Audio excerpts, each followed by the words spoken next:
Hello, আসসালামু আলাইকুম। কেমন আছেন সবাই?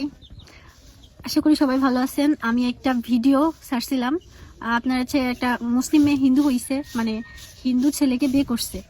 তো সবাই আমাকে কমেন্ট করে বলতেছে যে আপু এর পরের অংশটুকু বলেন বা পুরো ঘটনাটা বলেন, বিস্তারিত বলেন, আমরা সবাই জানতে চাই।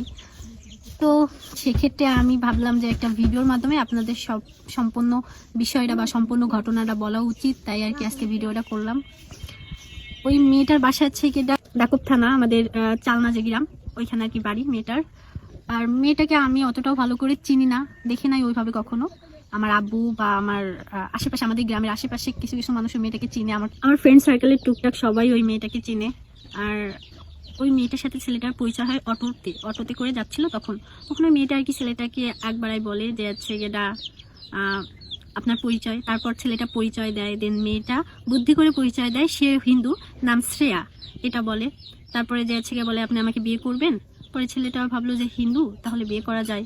দেন তারপরে কালী মন্দিরে যে বিয়ে করে এবং কোর্টে যে এভিডেভিট করেও বিয়ে করে। তারপরে আমাদের মানে ঘটনা যে স্থান সেটা হলো আমার নানু বাসার পাশেই।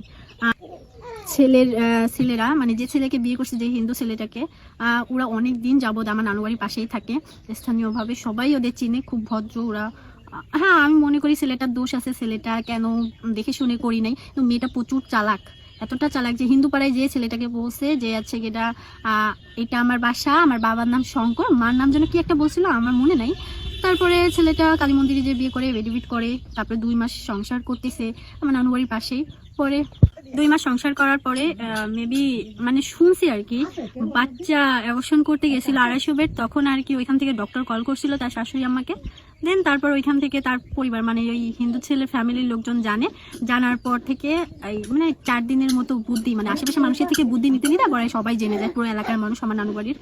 তারপরে যাচ্ছে এটা সবাই মিলে তো মেয়েটাকে মারবে ধরবে। ছেলেটা পলাতক, এখনো পর্যন্ত পলাতক। সেই যে বাসা থেকে বের হয়েছে তার কোনো খুঁজই পাওয়া যায়নি, ফোন টোন বন্ধ, আসে নাই।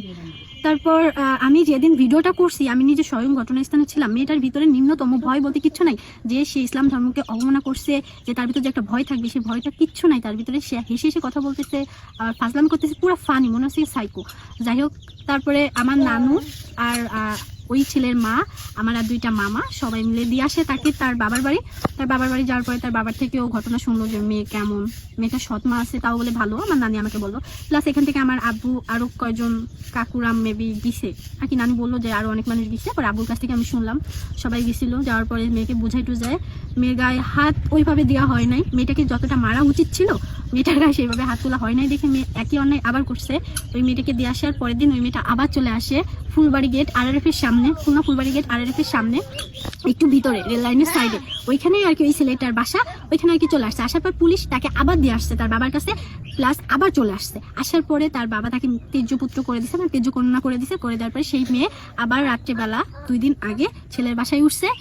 তার দাবি যে হয় আপনার ছেলেকে মুসলিম হইতে বলেন, আমার কোনো যাওয়ার জায়গা নেই, আমার বাবা আমাকে তেজ্য কন্যা করে দিছে। আর হচ্ছে আমার তা না হলে আমাকে একটা মুসলিম ছেলে দেখে বিয়ে দেন। আপাতত এই এতটুকু ঘটনাই জানি। আর মেয়েটা ছেলের বাড়িতে আছে, কিন্তু ছেলে পলাতক। মানে সে তো এক ইসলাম ধর্ম অবমাননা করছে, একটা মুসলিম মেয়ে হয়ে হিন্দু ধর্মের ছেলেকে বিয়ে করে 2 মাস সংসার।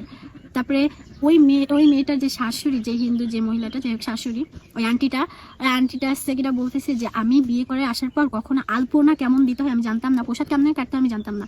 আর এই মেয়েটা, এর নাম হলো সুহানি না সুহানা, ও বললো সুহানি। আর আমার নানি আর কি যে শুনছে নাম হলো সুহানা, ওর বাবার নাম রুবেল। চালনা আলামিন মাদ্রাসার সামনে ওরা ভাড়া থাকে। তো মেয়েটা আবার কথায় কথায় প্রচুর মিথ্যা কথা বলে। ও বলে ক্লাস 9-এ পড়ে, কিন্তু ও ক্লাস 5 পর্যন্ত পড়ে আর পড়ি নেই। প্রচুর অভদ্র, এতটা অভদ্রতা বলার মতো না। এখন ওই মেয়েটা হিন্দুদের দেব দেবীর নাম থেকে শুরু করে প্রসাদ কাটে কেমনি সব পুজো আছে সব পারে। ছোটবেলা থেকে এমনি আমাদের চালনার এখানে হিন্দুদের মন্দির বলেন সব কিছু আর কি আছে, মানে মুসলিম কম হিন্দু বেশি এরকম। তো হচ্ছে যেটা শেষ পর্যায়ে এখন আছে। মেয়েটা ওই বাসায় আছে, পুলিশও কিছু করতে পারতেছে না। আমি মনে করি পুলিশ কিছু করলেও কিছু করতেছে না, কারণ ওকে কিশোর জেলে দেওয়া উচিত আমি মনে করি। কারণ মেয়েটা অতিরিক্ত করে, একটু মানুষের ভিতরে ভয় বা অনুশোচন আফসোস কিচ্ছু নাই, প্রচুর ফানি সাইকোর মতো ব্যবহার করে। এখন এই হচ্ছে কি লাস্ট ঘটনা এই পর্যায়ে আছে। এখন আমি আমার নানু বাসায় নাই, আমি ফোন দিয়ে বা একটা ভিডিওর মাধ্যমে টুকটাক যা জানছি সেভাবে করে আপনাদের ক্লিয়ার করে দিলাম। আমি আর কি নানু বাড়ি যাবো কিছুদিন পরে, জানুয়ারির আগে। তখন যদি কোনো ঘটনা পাই তো তখন জানাবো। ভালো থাকবেন, আল্লাহ হাফিজ।